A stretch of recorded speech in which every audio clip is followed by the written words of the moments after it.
everybody, this is Angela Savage, the daughter of IndyCar driver Swede Savage. It's time to watch stories from motorsports. My buddy, Doug Kenny, loves to share the journey of people in racing, and he is an amazing dude. Drivers, owners, fans, and team members, watch the SFM podcast. Hey everybody, this is Doug Kenny from Stories from Motorsports. I'd like to thank my buddy Josh Mabe for the YouTube work he did years ago that inspired me to create this platform. I'd like to thank my buddy Victor Sifton for convincing me to get back into it after my hiatus from 2017 to 2019. I have a very special treat for you all today with an amazing journey from an amazing racing figure. Drivers, start your engines.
Good afternoon, Jeffrey Mixes.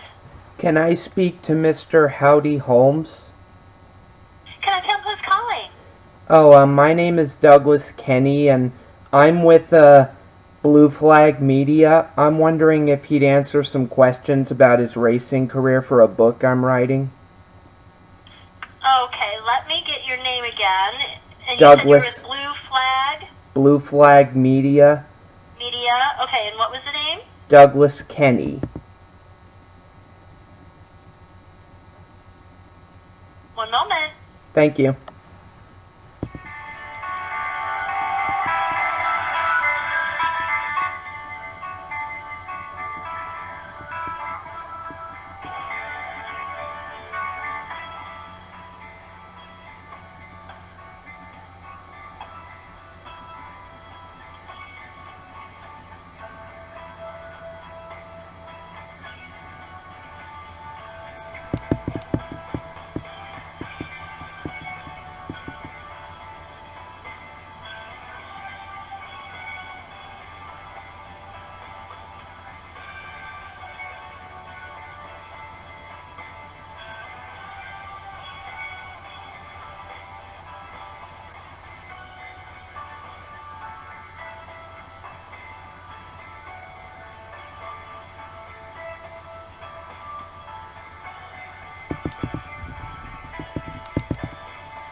Okay, I've got Howdy on the line for you. One moment.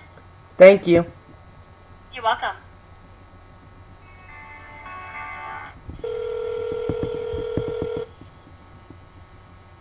Hello. Hey Howdy, my name is Douglas Kenny. I'm with Blue Flag Media. Would you mind answering some questions about your racing career for a book I'm writing? I'll try to, Douglas. Thank you. And I'd appreciate if it's honest, if all your answers are honest. Thank you. I don't know any. That's all I know. Okay. My first question is, when it came to IndyCar racing, who was your best friend? What you want? Anybody or? Anybody, whether it's a crew or whether it's a driver. So it could be anybody, is what you're saying. Yeah. Well, let me say.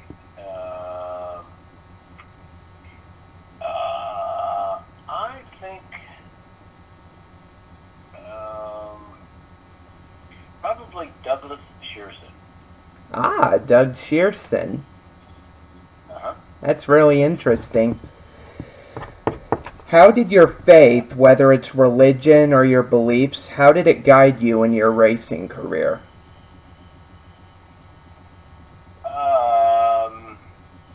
Interesting question.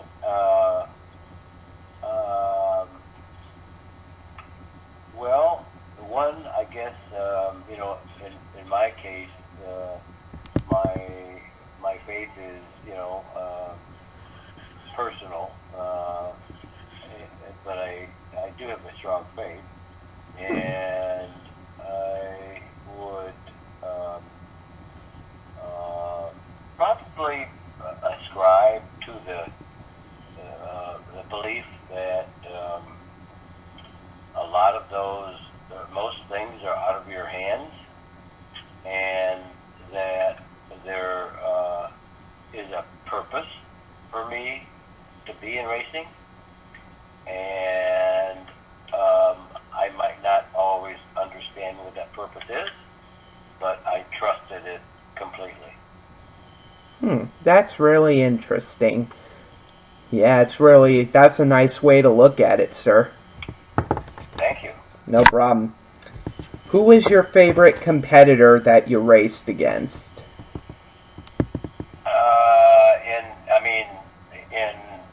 In my all of my racing career, or anything in particular, Douglas? I'd say IndyCar, because this is an IndyCar question. Oh, okay. I would say Rick Mears. That's a nice one. He was the best at Indy, in my opinion. Yeah, he was really good. And a close second would be Al Unser Sr. Oh, yeah. He was the man. Yeah. What is life after racing like? It's great. I was fortunate enough to transition from a boyhood dream, which racing was of mine, to another boyhood dream, which was to be active in the Jiffy Mix company. And so I have transferred. I was very calculating about retiring from racing and re-entering Jiffy Mix. I had a 5-year business plan on how to do.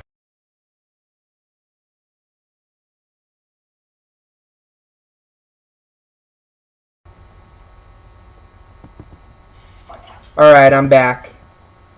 Okay.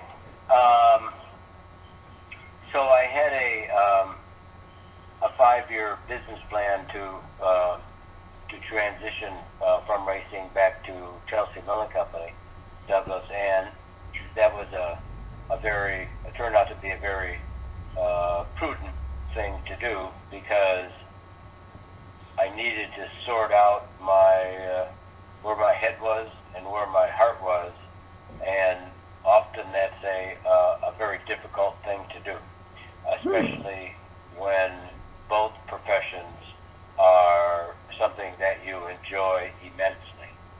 Yeah, that definitely makes sense. And this is the final question that I have. Of all the Indy 500 finishes that you've seen ever since the Indy Racing League formed, which is the best Indy 500 that you've watched or seen? Yikes.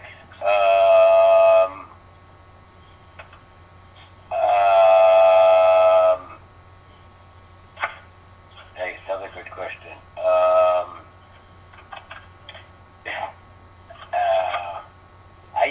I take a bunch of employees to the race every year, and we we usually depart, with about 2 laps to go. But I would have to say, yikes.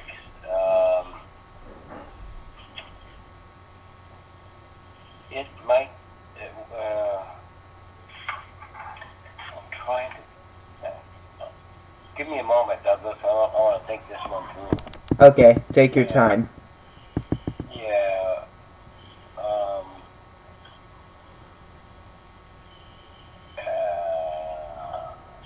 Boy.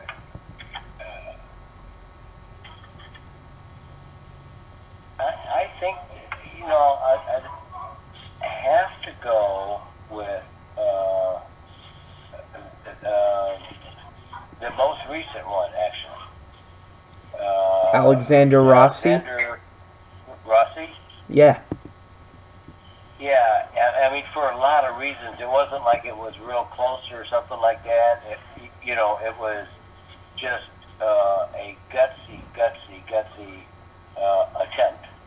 Yeah. And it worked. So it wasn't like, Goodyear and Allister Jr. and really close and blah, blah, blah, but it was really exciting. Yeah.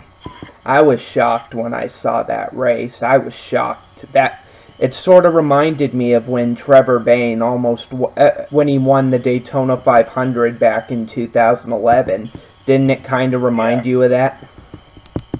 Well, sort of, yeah. I mean, it was unexpected, and, just the moon and the stars were all lined up. Yeah. Everything. Can't fight that one. Nope.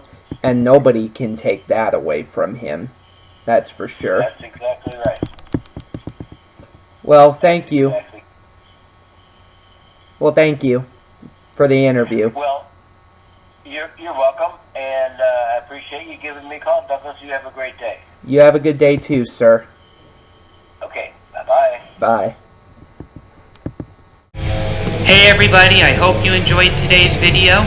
Please hit like and subscribe if you did so, and please continue supporting our amazing guest. And everybody, we'll see you next time on SFM. Hi, this is Ted Warner speaking. While the checkered flag is waved for this program, stay tuned for next week for the next episode of SFM. Thanks to Doug Kenny for what he does for motorsports.